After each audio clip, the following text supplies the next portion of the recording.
et la paix nous sont donnés de la part de notre Seigneur Jésus-Christ. Amen. Soyez les bienvenus à cette célébration. Nous sommes aujourd'hui, dans l'année liturgique, le 18e dimanche du temps de la Trinité, et ce dimanche est placé sous le thème du Grand Commandement. Le mot d'ordre pour cette nouvelle semaine et pour cette célébration aussi, nous l'écoutons de la première lettre de Jean, chapitre 4, verset 21. Et voici ce qui est écrit. Voici le commandement que nous tenons de lui. Celui qui aime Dieu, qu'il aime aussi son frère. Amen. En ce temps où l'actualité est particulièrement et tristement chargée, surtout en Israël, où les conflits font rage entre Juifs et Palestiniens, je voudrais commencer par une histoire juive. Dans le livre du Deutéronome, dans l'Ancien Testament, Moïse prononce une belle confession de foi. Elle est d'ailleurs devenue la grande confession de foi pour tout Israël. Écoute Israël, le Seigneur est ton Dieu, le Seigneur est l'unique. Tu aimeras le Seigneur ton Dieu de tout ton cœur, de toute ta force et de tout ton être. Et ce commandement, je te le donne et il sera sur ton cœur. Les sages, lorsqu'ils ont entendu cette parole, se sont demandé, mais pourquoi est-il écrit que ce commandement doit être sur notre cœur et non pas dans notre cœur? Ils ont conclu que si notre cœur est fermé, le commandement de Dieu peut tout de même être posé sur lui. Et quand arrivera le moment béni où notre cœur s'ouvrira, alors ce commandement pénétrera dans les profondeurs de notre personne.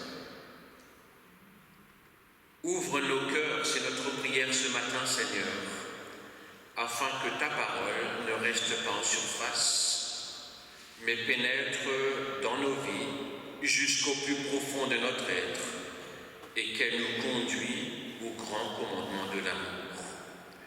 Amen. Laisse-nous, Seigneur, entrer dans ta maison pour chanter ensemble, nous nous levons.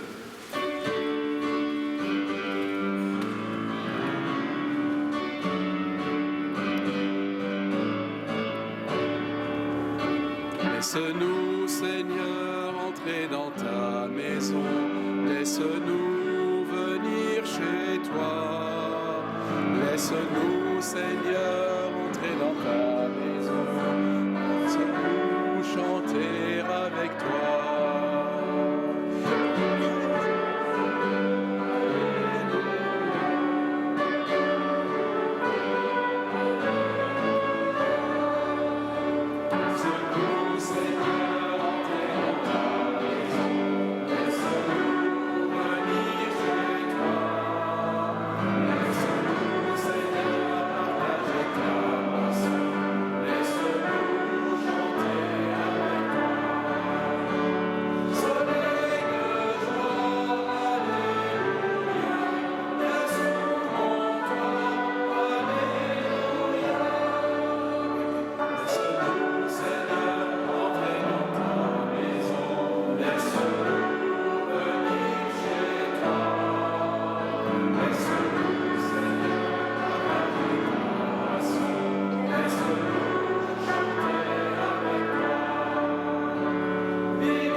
celui qui ne suit pas les conseils des méchants, qui ne s'arrête pas sur le chemin des profiteurs et qui ne s'assied pas sur le banc des moqueurs, mais qui trouve son plaisir dans la parole de Dieu et qui la médite et qui s'y conforme.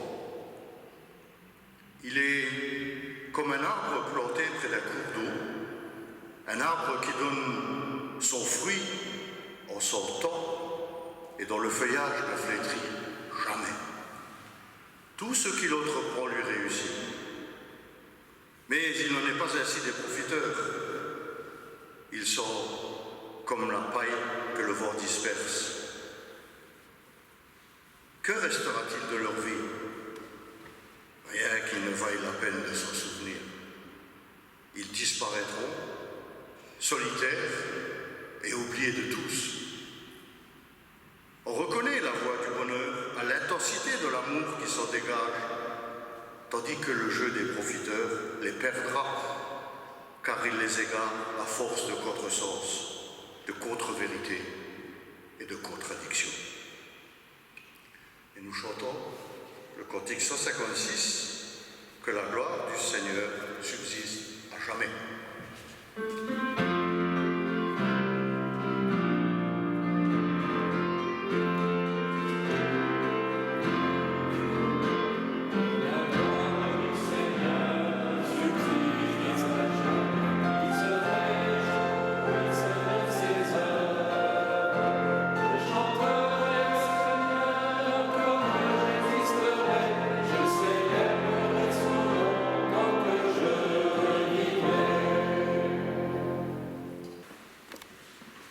Seigneur,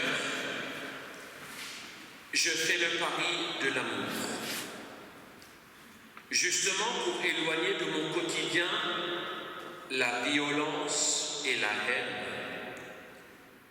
Je fais le pari de l'amour dans ma vie, parce que puissance, vengeance, victoire ne sont rien d'autre que des formes de guerre.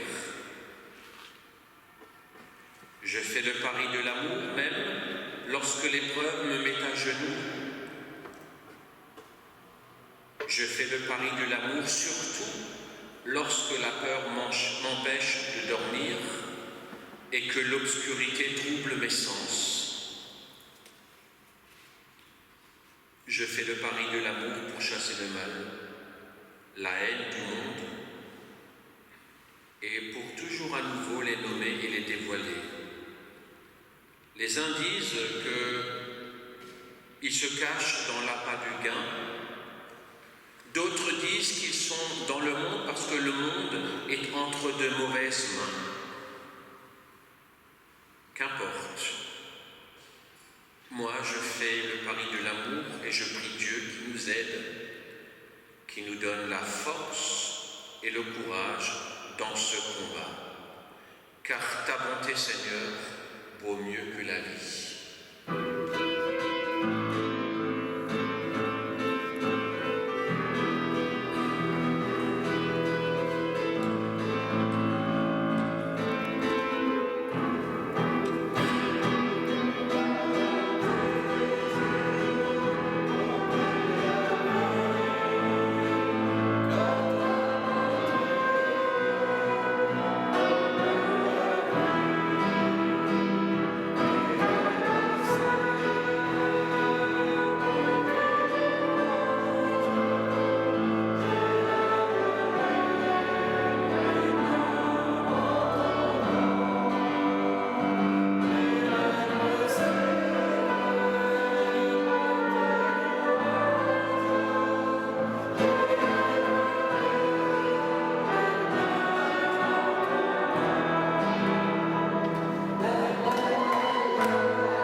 Je me souviens toujours à nouveau que Dieu est amour.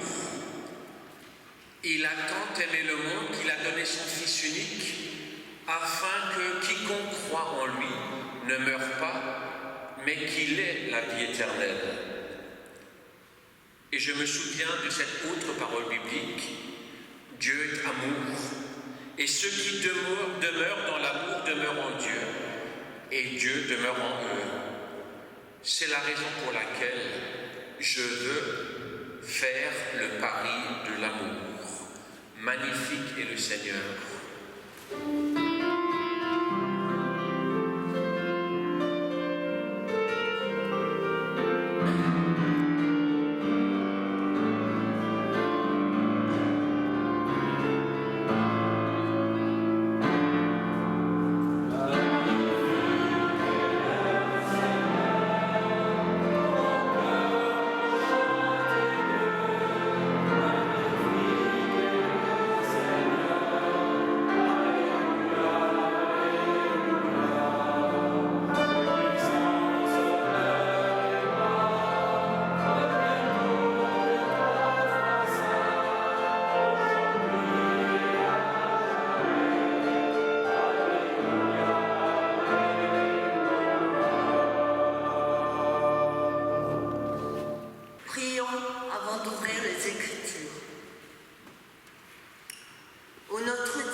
Malgré nos tâtonnements et nos endurcissements, donne-nous, au sein de ce monde que tu aimes, de vivre chaque jour aujourd'hui de ta présence.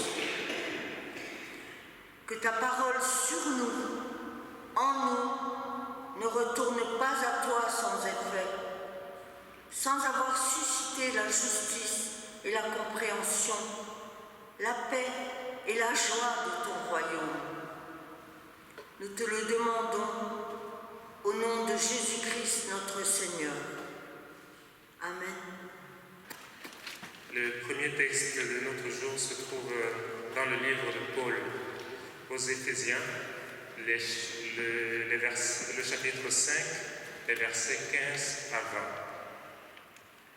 Prenez donc garde de vous conduire avec circonspection, non comme des insensés, mais comme des sages.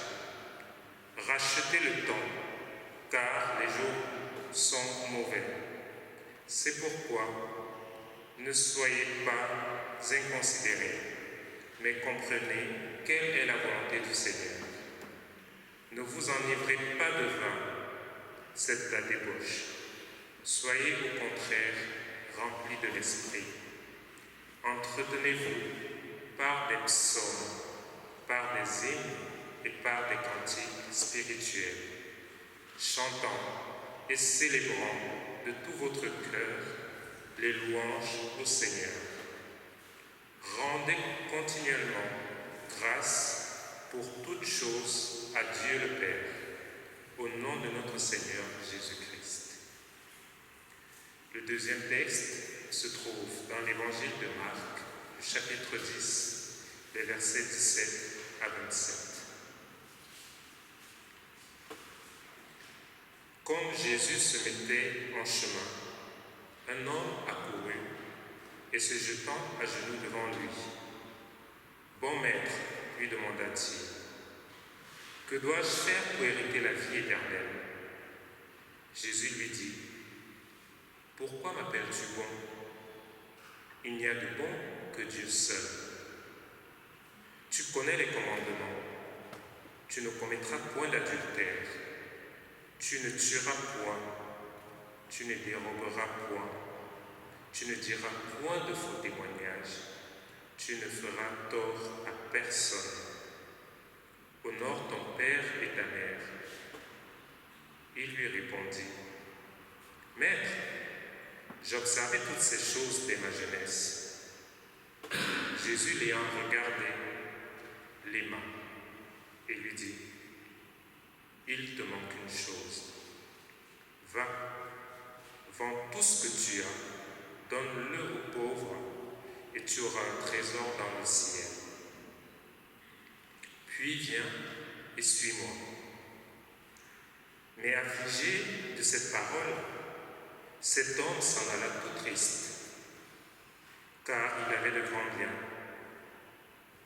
Jésus, regardant autour de lui, dit à ses disciples qu'il sera difficile à ceux qui ont des richesses d'entrer dans le royaume de Dieu. Les disciples furent étonnés de ce que Jésus parlait ainsi. Et reprenant, il leur dit: Mes enfants, qu'il est difficile à ceux qui se confient dans les richesses d'entrer dans le royaume de Dieu. Il est plus facile à un chameau de passer par le trou d'une aiguille qu'à un riche d'entrer dans le royaume de Dieu. Les disciples furent encore plus étonnés et ils se dirent les uns aux autres: Et qui peut être sauvé? Jésus les regarda et dit: Cela est impossible aux hommes, mais non à Dieu, car tout est possible à Dieu. Amen.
Le texte de prédication de ce matin, nous l'écoutons de l'Ancien Testament, du livre de l'Exode, chapitre 20, les versets 1 à 21.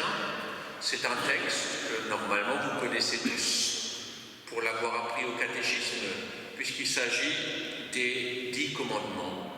Je vous le lis aussi avec les commentaires que le texte nous offre. Voici les paroles que Dieu adressa à Israël. Je suis le Seigneur ton Dieu, c'est moi qui t'ai fait sortir d'Égypte où tu étais esclave. Tu n'adoreras pas d'autre Dieu que moi, tu ne te fabriqueras aucune idole. aucun objet qui représente ce qui est dans le ciel, ce qui est sur la terre ou dans l'eau ou sous la terre. Tu ne t'inclineras pas devant des statuettes de ce genre et tu ne les adoreras pas. En effet, je suis le Seigneur ton Dieu, un Dieu exigeant. Si quelqu'un est en tort à mon égard, j'interviendrai contre lui jusqu'à la 3e voire la 4e génération. Mais je traite avec bonté pendant 1000 générations ceux qui m'aiment et ceux qui obéissent à mes commandements. Tu ne prononceras pas mon nom de manière abusive, car moi, le Seigneur, je tiendrai pour coupable celui qui agit ainsi. N'oublie jamais de me consacrer le jour du sabbat. Tu as 6 jours pour travailler, 6 jours pour faire ton ouvrage. Le 7e jour, c'est le jour du sabbat.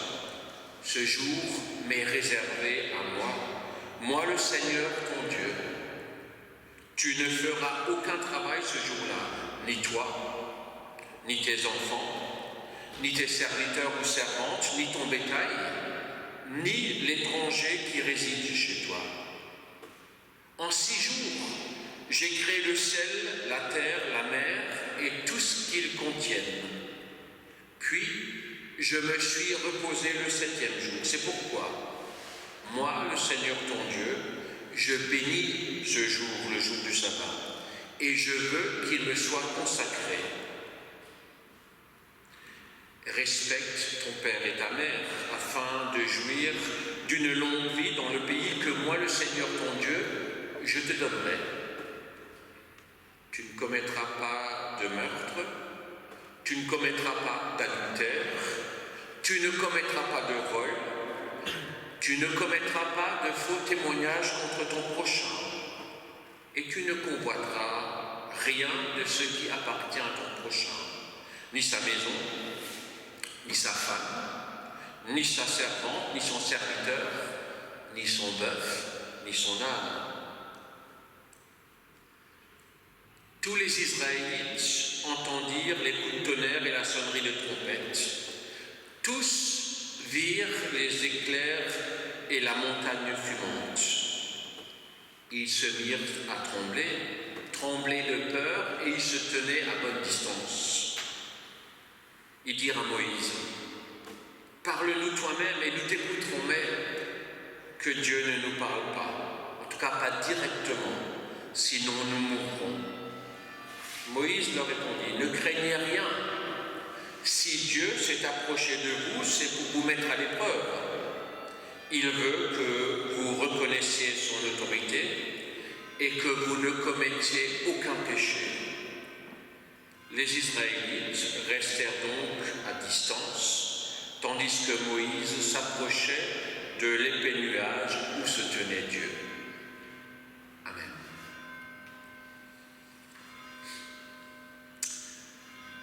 Chers frères et sœurs en Christ, lorsque j'étais pasteur en Alsace, plus précisément au pied du Basberg à Imsheim-Hartmatt, dans le pays de Hanau, un de mes collègues a commencé au catéchisme l'explication des 10 commandements assez confirmant. Il leur a posé la question suivante. À quoi servent les 10 commandements? Un des jeunes, qui n'avait pas la langue dans sa poche, lui a répondu « Ils sont faits pour être transgressés ». Cette réponse contient bien entendu une part de provocation, mais aussi une part de vérité, parce qu'elle dit quelque chose sur nous, de qui nous sommes. Chaque ordre, et de surcroît chaque interdiction, suscite en nous un désir manifeste de les contourner et de s'en affranchir. Qu'est-ce que cette envie veut dire par rapport aux 10 commandements? Sans aucun doute sont-ils ressentis parfois, par la plupart d'entre nous, comme une contrainte dans laquelle on n'a pas forcément envie d'entrer. L'homme est ivre de liberté et ne veut en faire qu'à sa guise. Le bonheur suprême, lui semble-t-il, c'est de pouvoir faire tout ce qu'il veut, sans limite et sans frontières.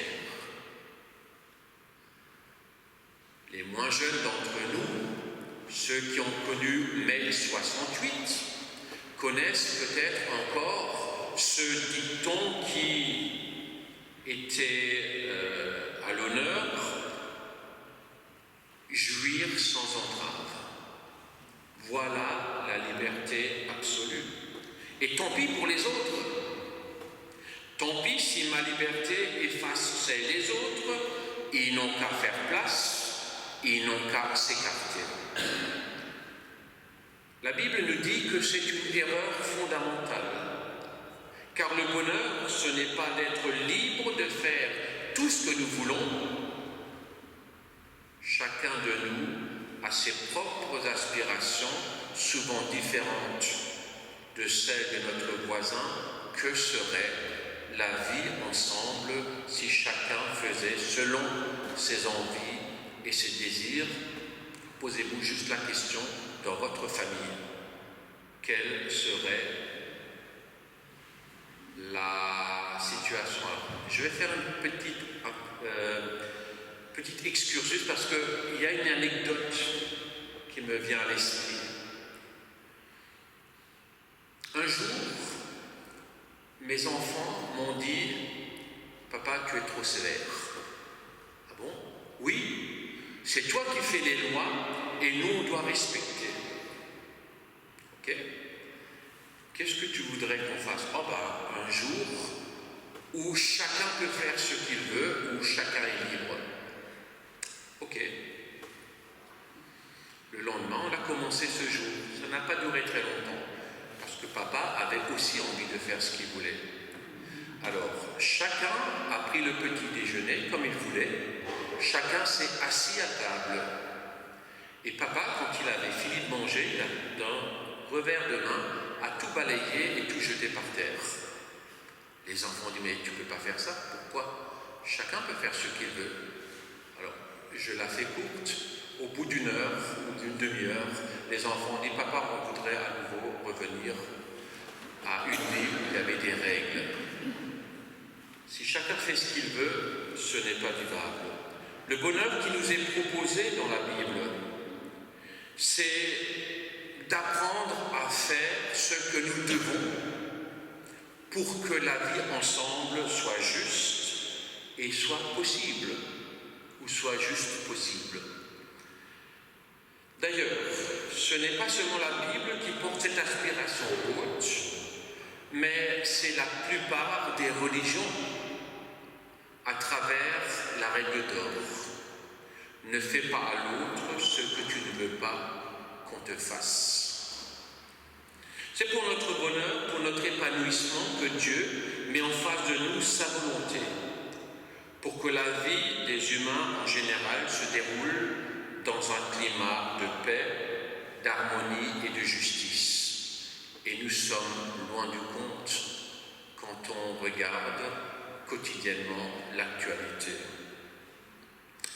Loin d'être une camisole de force, loin d'être une simple contrainte, les 10 commandements sont en réalité un pacte de liberté, de justice pour l'homme individuel, mais aussi pour tout le groupe.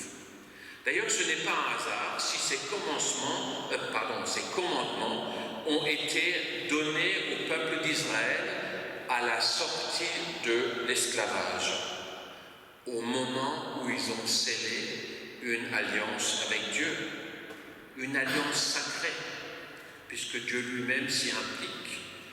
Dieu veut que son peuple soit libre.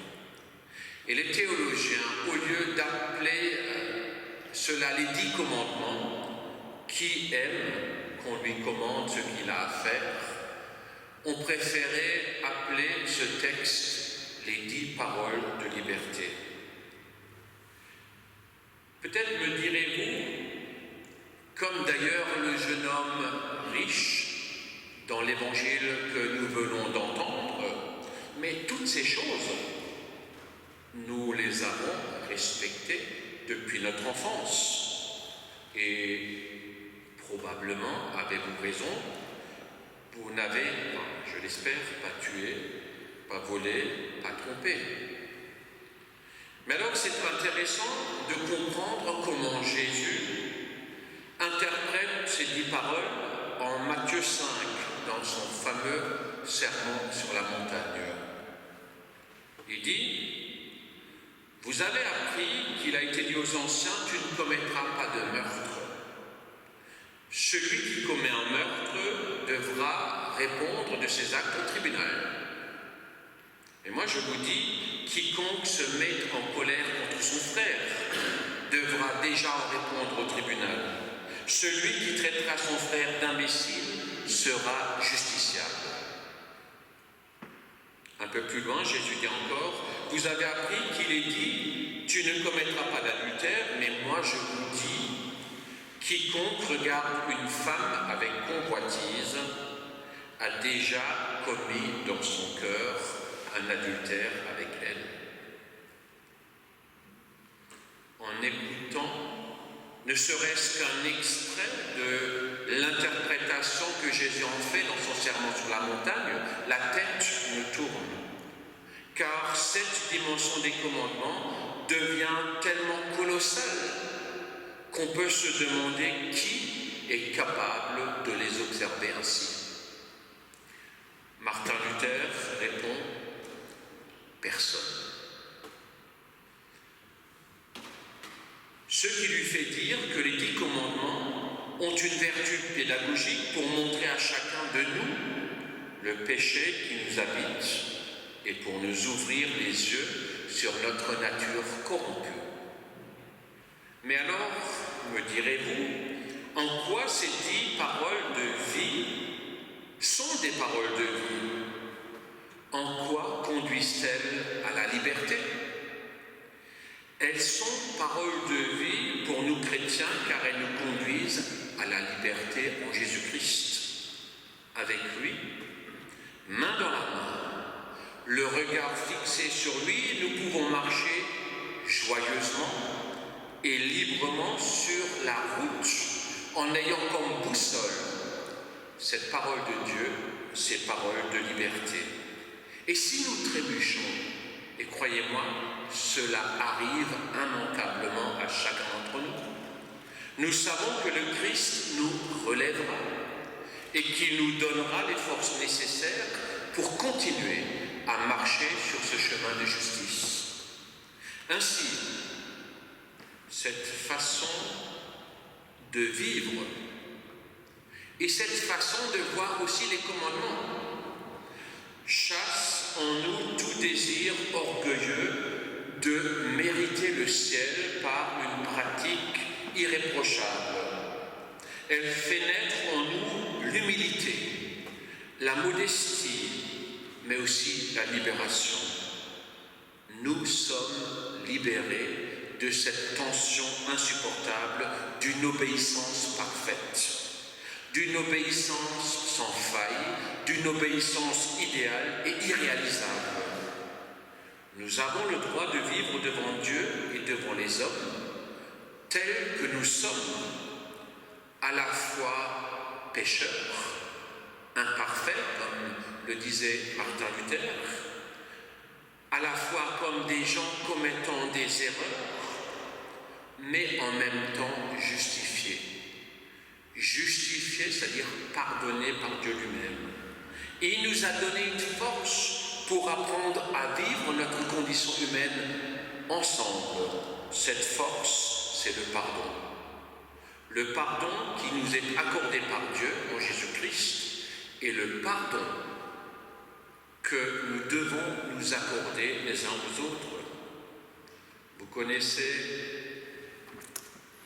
ce verset biblique que j'aime beaucoup, Jean 3,16, Dieu a tant aimé le monde qu'il a donné son Fils, afin que quiconque croit en lui ne meure pas, mais qu'il ait la vie, alors la vie éternelle ou la vie en abondance. Le bonheur et la paix ne découlent donc pas de notre aptitude à mettre en pratique strictement à la lettre les commandements de Dieu, mais bel et bien dans ce lien étroit, dans ce lien fait de confiance qui nous lie à Dieu en Jésus-Christ et qui fait de nous des gens qui ont envie d'être en harmonie avec la volonté de Dieu. D'ailleurs, ne prions-nous pas chaque dimanche et peut-être chaque jour à la maison que ta volonté soit faite. Le premier commandement nous donne cette volonté de liberté de Dieu et il nous dit qu'il le veut pour tout son peuple. C'est moi, le Seigneur ton Dieu, qui t'ai fait sortir d'Égypte, de la maison de servitude, et tu n'auras pas d'autre Dieu devant ma face pour que tu ne retournes pas dans cette servitude. Dieu rappelle avant tout que c'est lui qui conduit à la liberté, et sans son intervention, nous, son peuple, nous serions encore esclaves de nos propres servitudes, de nos égoïsmes, de l'appât du gain, de la dureté de nos cœurs. C'est tellement vrai que régulièrement nous nous laissons tenter par toutes sortes de puissances diverses et variées. Faut-il les nommer? Je n'en citerai que quelques-uns. L'alcoolisme, la santé à tout prix, la beauté à tout prix, l'argent, la sexualité, le travail, les jeux, la vengeance, la haine, la colère, et j'en oublie beaucoup d'autres. Face à tous ces dieux, face à toutes ces tentations, la Bible nous appelle à tourner notre regard vers le Dieu vivant, le Dieu libérateur, lui seul, source de bonheur. Autre exemple, si nous prenons les tables de la loi, nous constatons que la moitié d'entre elles sont tournées vers Dieu et l'autre moitié sont tournées vers l'autre, notre prochain.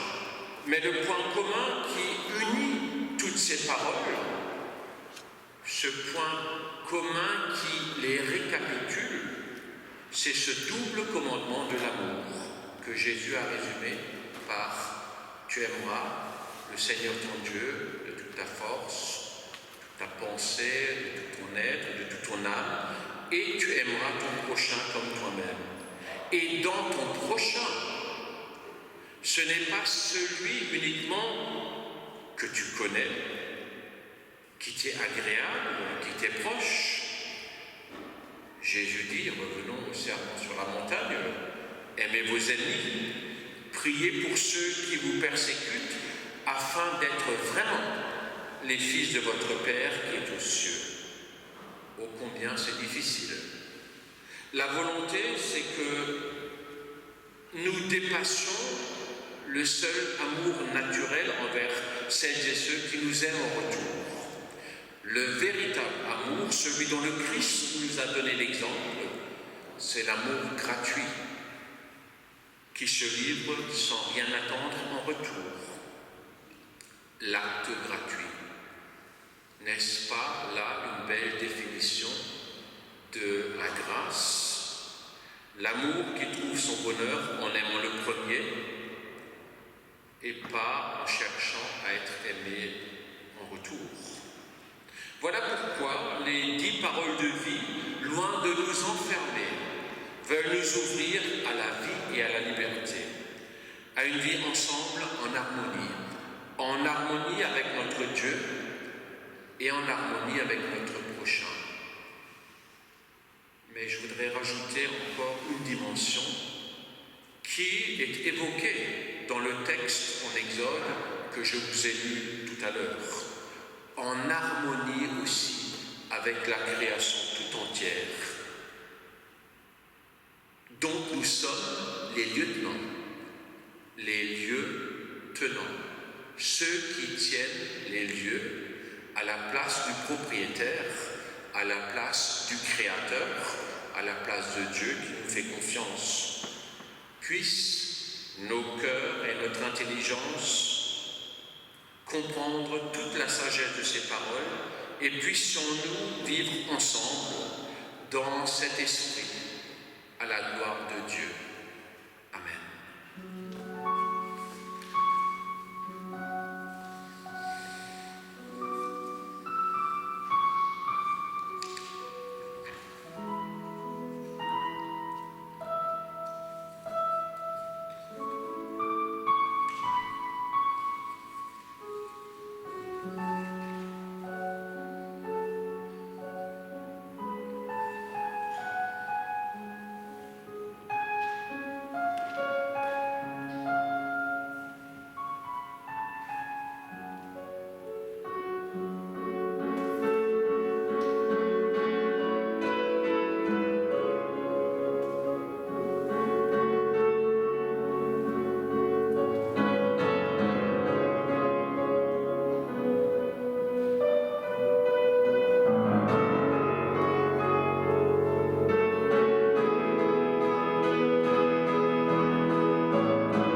pasteur d'avoir préparé et présidé ce culte, ainsi que l'équipe qui a contribué à l'animation de la liturgie par la musique, les lectures, la projection et la vidéo. Tout à l'heure, après le culte, un binôme de prière se tiendra ici devant la chaire, au cas où vous auriez quelque chose à confier au Seigneur, une joie, une peine, je ne sais pas. Voilà, donc il se tiendra là. Voici les activités de cette semaine. Mardi à 14h, café partage au foyer et à 20h, atelier biblique. Jeudi, entretien des locaux de 9h à midi. Vendredi à 17h, réunion du groupe de prière interconfessionnel. Samedi à 9h, réunion consistoriale à Algrange pour les personnes qui se sont inscrites. Le thème de l'évangélisation sera largement débattu. Dimanche prochain, 15 octobre, culte à 10h30. Florence accueillera les enfants du jardin biblique à partir de 10h15. Maintenant, un rappel des dates des événements importants des prochaines semaines. Le dimanche 22 octobre, culte d'installation des pasteurs Florence et Bertrand Claus à 15h, ici au temple de Thionville. Et ce jour-là, bien sûr, il n'y aura pas de culte le matin. Le samedi 28 octobre, journée d'église à Strasbourg. Et le dimanche 29 octobre, le culte de la Réformation aura lieu à Yutz à 10h30. Attention, pas de culte à Thionville. Le 12 novembre, culte à 10h30, suivi de la kermesse et du repas choucroute. Pour information, un retour sur ce qui s'est passé dimanche dernier. L'offrande spéciale des moissons destinée au Stift de Strasbourg a rapporté 350 €. Et d'autre part, la vente des fruits et légumes et les dons divers nous ont permis de faire parvenir 600 € à l'Armée du Salut. Merci beaucoup pour votre générosité. C'est maintenant le moment de l'offrande. Nous pouvons par notre don manifester que Christ est vraiment le Seigneur de notre vie. Oui, pardon. Oui, Bertrand, oui. Nous avons eu le catéchisme hier. Je crois que c'est important de le dire. On a 12 jeunes qui sont au catéchisme, un groupe super. Et peut-être simplement dire que la prochaine séance aura lieu ici, à Thionville, en week-end. Alors, ce n'est pas un week-end samedi, dimanche, ça sera le 23, le lundi 23, au mardi 24, et nous passerons la nuit dans les locaux ici, pour vivre quelque chose un peu spartiate, mais ça va être sympa. Donc pensez à ramener d'une part sac de couchage, et d'autre part aussi matelas pneumatique, et le sandwich, parce que ça commencera après le repas de midi, donc le lundi, et on mangera ensemble le soir. Le petit déjeuner, on s'arrangera, et on n'a pas encore décidé comment on va organiser le repas du mardi midi, mais ça on s'en charge. Alors peut-être qu'on demandera une participation, 5-7 €, ça nous permettra peut-être le mardi d'acheter des pizzas, et comme ça tout le monde sera content. Merci. Voilà, donc c'est le moment de l'offrande. Merci d'avance pour votre participation à la vie de la paroisse.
notre offrande joyeuse, l'offrande de notre argent, l'offrande de notre travail, l'offrande du temps nécessaire à l'écoute et toute offrande que nous inspire ton amour. Amen. Et nous poursuivrons dans la prière d'intercession. Seigneur notre Dieu, notre Père, toi qui nous offres chaque matin ta lumière, ta parole et ton pain, nous te prions pour le monde. Nous voulons te prier pour tous ceux que la tristesse rend aveugles à ta lumière, ceux que la douleur rend sourds à ta parole, ceux que la misère éloigne de ton pain. Toi, qui renouvelles pour nous chaque jour ta grâce et ton pardon, nous voulons te prier pour les impardonnables, tous ceux qui ne méritent à nos yeux aucune grâce et qui n'ont sur cette terre que ton pardon comme réconciliation.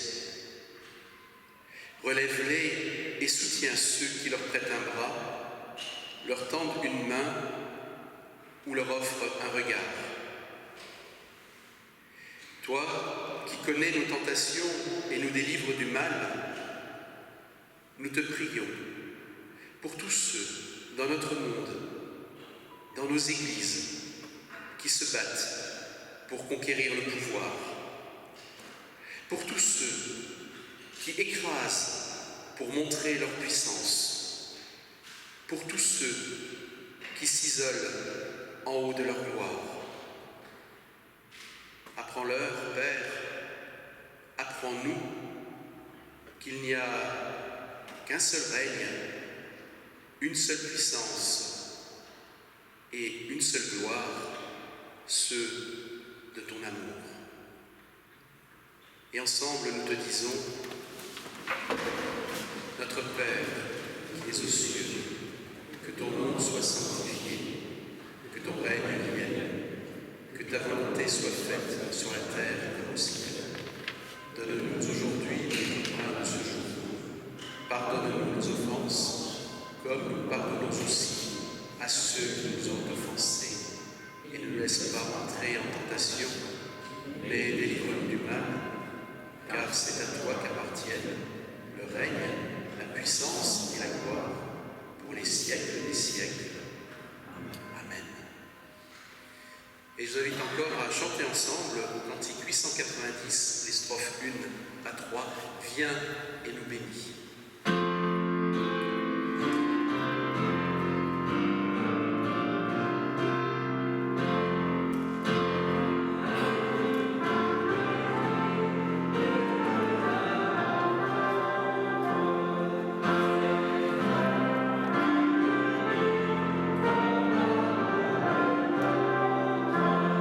Garde tes enfants au creux des tempêtes.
C'est étrange comme l'actualité s'entrechoque par moments. Au moment où les conflits éclatent entre Palestiniens et Israéliens, l'Église nous prépare déjà à l'offrande de l'école du dimanche et ça sera la Palestine qui sera à l'honneur. Que dire à nos enfants? Ce qui se passe là-bas, c'est difficile. Alors, comme nous venons de le chanter, soyons des porteurs de paix et que cette paix soit notre souci premier dans nos relations les uns avec les autres, dans notre vie personnelle. Recevons la bénédiction de la part de notre Seigneur Jésus. Que le Dieu de toute grâce et de miséricorde vous bénisse et vous garde, qu'il fasse de vous des témoins vivants de son amour et qu'il vous donne sa paix. Allez dans la paix de notre Seigneur Jésus. Amen. Bon dimanche et à bientôt.